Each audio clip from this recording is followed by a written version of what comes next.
Hey everybody, good evening. It's Scott at Scott Trades on Twitter with StockMarketMentor.com and your chart of the day. I want to take a look at a silver miner, and we've been covering a lot of metals lately on the chart of the day. You may remember last week I talked about Wheaton Precious Metals, and that stock broke out yesterday. Nice follow through today near the top of the range, and I'm looking at silver right now thinking, geez, this could be a potential gold catch-up trade.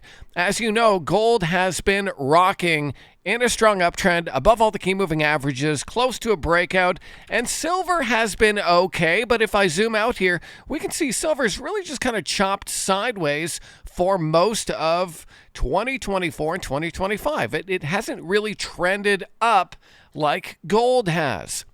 Now, that said, we had a nice breakout here on silver yesterday, inside day today, and that takes me to one of my favorite silver miners, Pan American Silver, ticker PAAS. PAAS is close to a potential break higher here. We had a nice move off the 50-day moving average yesterday. Bit of an inside day here today. Good volume. It held the higher open, and right now we're under a pretty clear downward sloping trend line. So what I would look for a momentum trade here on Pan American Silver is a move above that downward sloping trend line coming on volume. That could offer a trigger on a trade, and you can use that downward sloping trend line as your momentum trend stop.